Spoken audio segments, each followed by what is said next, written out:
E aí, galera, bom dia, todos e todas. Mais uma vez aqui. Espero que todos estejam bem. Fico muito feliz de estar aqui novamente junto a vocês. Espero que a gente possa ter um dia bem proveitoso. Eu gravei 2 vídeos para a aula anterior, a gente só usou um, né? Estamos usando outro vídeo agora na parte da manhã. E aí, agora à tarde, a gente vai continuar essa discussão. No vídeo anterior, estamos discutindo, claro, né, as principais teorias que norteiam a ideia de currículo em si, certo? E aí a gente está nessa discussão porque a educação ela é movida pelo currículo.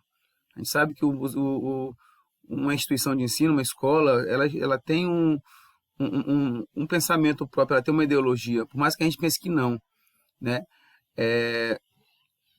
Por exemplo, se eu estou na escola e essa escola, por exemplo, o aluno que cometeu algum tipo de infração, ele é repudiado e aí é expulso e os pais são chamados e tem-se uma confusão, bota de castigo, bota de joelho, faz o que for, né?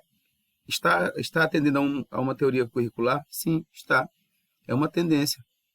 Que currículo é esse que está sendo aplicado nesse momento, né? Como eu falei a vocês, é o currículo tradicional, que a gente conheceu no vídeo anterior. Se vocês quiserem, podem voltar lá direitinho, façam uma leitura de novo do vídeo que eu passei a vocês, tá?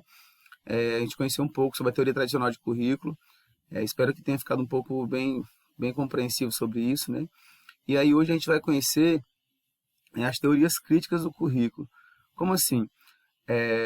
Como eu expliquei no vídeo anterior, enquanto a teoria tradicional ela se preocupa, ela centraliza todo o conhecimento em cima do professor. O professor ele é o grande conhecedor e ele é aquele que não pode ser questionado, é aquele que sabe tudo e que o aluno ele simplesmente está ali para aprender aquilo que lhe é repassado e que em momento algum há essa relação horizontal entre professor e aluno, de um transmite conhecimento para o outro, né? Então lá eles chamam de vertical. Está lá o professor no topo da sala, ele que é o cabeça, ele é que é o grande gênio daquela sala de aula em si, né? Então esse é um dos padrões, né, curriculares que norteiam a teoria tradicional de currículo. E aí quando a gente vai para uma discussão, digamos, numa perspectiva um pouco mais transformadora, a gente conhece as teorias críticas, né?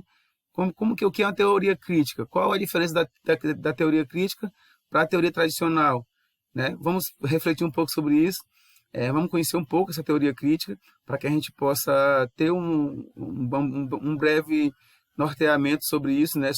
Para que eu possa, a partir do término dessa aula, eu poder conhecer, saber diferenciar o que é uma teoria tradicional e o que é uma teoria crítica de currículo. E a partir desse conhecimento, eu conhecer o tradicional e eu conhecer o crítico, eu poder fazer uma análise na escola onde eu atuo, por mais, como eu falei, por mais que vocês não sejam professores, muitos que estão aí não são professores de estar em sala de aula, mas de qualquer forma tem uma relação com alguma escola, seja um filho que estuda lá, seja um irmão, seja um primo, e se caso for professor, claro, é uma relação muito mais próxima ainda. Então, a partir do momento que eu passo a conhecer o que é currículo e quais teorias estão impregnadas nessa ideia de currículo, eu consigo entender, compreender um pouco sobre a realidade da minha escola e consigo fazer essa análise de poder dizer se ela é ou não é tradicional ou se ela é ou não é crítica, né? Então, para que a gente possa conhecer, a escola que a gente trabalha, vamos hoje nos aprofundar sobre as teorias críticas do currículo, certo? Então, o que eu peço a vocês é que eu estou aqui dando essa aula para vocês, explicando, baseada no slide que eu disponibilizei para vocês lá na plataforma, lá nas atividades complementares.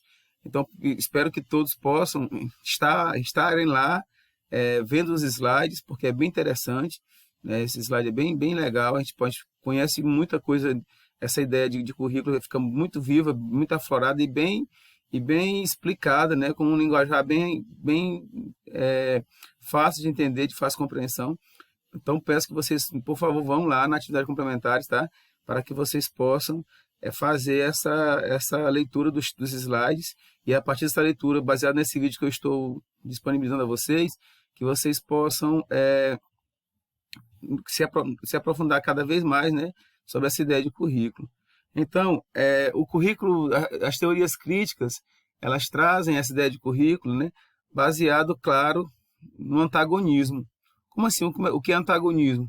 As teorias tradicionais, ela, por mais que ela faça o contrário, mas ela diz que a escola é unitária. Existe uma escola só para todo mundo. Que todo mundo tem acesso ao conhecimento, assim como diz a lei lá em 88, assim como fala a Constituição Federal, que é de 88, e também assim como ressalta a principal lei que rege a educação nacional, né, que é a LDB, que é a lei de 94/96.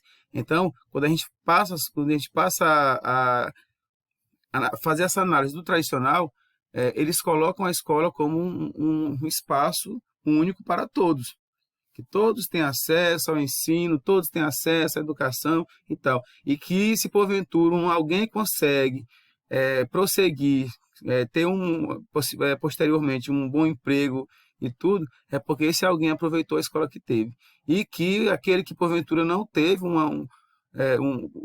como se aprofundar para conseguir crescer profissionalmente, é porque ele não se interessou. Então, de qualquer forma, se por acaso o aluno virar um bom profissional no futuro, é porque ele soube aproveitar a escola que teve. E se porventura ele não foi o contrário, é porque ele não foi, não teve interesse, não teve dedicação e tal. Mas sempre de quem é a culpa? Do aluno. Porque a escola estava lá, o professor estava lá para ensinar e tudo. Isso quem fala é tradicional. Gente, já o currículo da área crítica, né, diz o contrário. Diz que não existe um padrão uniforme de escola para o nosso país. Infelizmente, a sociedade está dividida em classes antagônicas, né, bem diferentes, desiguais, com pensamentos diferentes, que, sob a forma de luta de classes, opõem burguesia ao proletariado. Como assim? Que ele está dizendo o seguinte, que, traduzindo para um bom português, que a educação brasileira hoje, ela se divide em duas, basicamente duas. Quais as duas? A educação para os ricos, a educação para os pobres. E que as próprias universidades, a própria escola, desde o ensino fundamental ao ensino médio, ela está modelada nesse padrão. Como assim? Por exemplo, o que a história recente do nosso país nos reflete sobre isso, né? Que, se vocês fizerem essa análise, vocês vão ver que eu estou certo. Que, por exemplo, para onde estão os filhos dos prefeitos, dos empresários, das pessoas que têm um poder aquisitivo maior no ensino fundamental? Estão nas escolas públicas ou nas particulares? Eu digo porque vocês sabem que a realidade é essa, que a escola pública do ensino fundamental ela é precária, e que as pessoas que têm um poder aquisitivo maior, elas colocam seus filhos nas escolas particulares.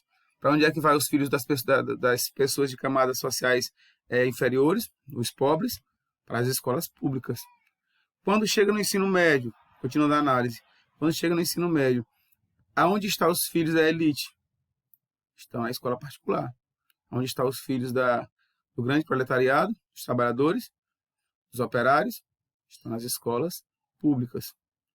Isso é o que a história conta. Eu não estou dizendo não. Mas assim, quando chega no nível superior, aí o jogo se inverte. O que era A vira B, o que era B vira A. Como assim? Infelizmente, ou felizmente, é infelizmente mesmo. Quando chega no nível superior, aquelas pessoas que tiveram o ensino fundamental e o ensino médio nas escolas particulares, elas correm para os cursos superiores públicos e ocupam os espaços das universidades. E aquelas pessoas que fizeram o fundamental e médio na escola pública, quando chega no ensino superior, a tendência, claro, não é regra, existem exceções, mas a tendência é que essas pessoas corram para o ensino superior particular. Por quê? Qual a razão que a história conta sobre isso? É que os cursos superiores brasileiros públicos são de extrema qualidade. as universidades públicas brasileiras, em sua maioria, são bem conceituadas a nível de mundo. E que, para poder você conseguir um assento num banco de uma universidade, você tem que fazer uma prova, que é o vestibular, que inclusive hoje o Enem substitui o vestibular em muitas universidades, né? Mas assim, que para você conseguir essa vaga, você precisa passar por uma grande avaliação, né? Do seu ensino fundamental e também do ensino médio, uma prova de conhecimentos, né? Porém, eu pergunto a vocês, que escola, que aluno consegue passar nesse vestibular? Aquele aluno que teve um ensino fundamental e médio precário, uma escola faltando carteiras, faltando merenda, faltando material básico mesmo de ensino, ou aquele aluno que teve todo um processo de livros, tudo certinho, de sistema positivo, por exemplo, que é o que o Colégio Batista aqui da nossa região utiliza, com todos os padrões técnicos, de disponibilidade de todos os recursos disponíveis para que o aluno possa aprender. Quem consegue passar nesse vestibular? Digam aí. Claro que, infelizmente, só passa, em sua grande maioria, né, os filhos da elite, que tiveram o seu fundamental e médio, que realmente tiveram a função de ensinar e aprender, né? E aí, mesmo as camadas populares chegando nas universidades públicas, a história conta que vão para onde? Para os cursos, digamos que mais básicos, pedagogia, história, letras, geografia, são os cursos mais básicos em si, nas universidades públicas. Quando você vai para os vestibulares de medicina, de engenharia, de direito, que são cursos superiores muito disputados, em sua grande maioria quem passa são os filhos das camadas sociais elevadas. Então, por essa base que eu estou explicando a vocês, que o próximo vídeo vai continuar sobre isso. Existe só um modelo de educação? É único para o nosso país? É único? Ou simplesmente existem dois modelos que são antagônicos, que variam na forma como quer transmitir a educação para a sociedade? Coloquem, façam essas indagações, né? Então, o texto também ressalta que é uma luta que se trava nas relações de produção, que são relações de exploração. Discute a educação como um instrumento de discriminação social na medida que reforça e legitima a marginalização cultural escolar. Então, baseado nisso que eu estou explicando a vocês, né, a educação ela tem essa divisão de que eu estou ali me formando para atender uma determinada profissão. Então, por que filho de médico a tendência tem a ser médico, a ser um grande advogado, ou coisa assim? Por essa conjuntura que eu expliquei para vocês. A família rica já prepara seu filho desde da educação infantil, já pensando lá no ensino superior, que vai para uma universidade pública. Já tem uma finalidade. Então, aí as pessoas de classes, digamos que mais baixas, né? A grande massa nacional, elas têm esse poder de estar pensando lá no futuro do filho, se ele sequer tem condição de estar pagando, muitas vezes, de levar um lanche para a escola, para o seu filho numa escola pública. Então, são essas discussões, né, que as teorias pós-críticas elas trazem, né? Então, o vídeo está acabando, e aí no próximo vídeo eu vou dar continuidade a essa discussão, que é bem interessante. Quando você faz essa análise, que você se depara que não existe apenas um modelo de educação, por mais que exista uma lei que diga que a educação ela é pública e gratuita para todos, ela não existe de forma unitária para todos. Existem dois modelos, um para uma pequena elite e outro para, né, a grande camada popular, que é as classes dos trabalhadores. Então, eu tenho uma atividade aí bem interessante sobre isso. Vou colocar como anexo lá e peço que vocês respondam, tá? Trazendo esse pensamento a nível de sociedade em si. E fala a vocês, né? Se reportem esses slides, tá? Que é bem interessante. Então, no próximo vídeo eu continuo, tá? Tranquilo. Que vocês possam ter um grande dia de estudo, tá? Que a gente possa cada vez mais estar aprendendo, tá ok? Então, tudo de bom para vocês, muita paz, muita saúde, muito sucesso.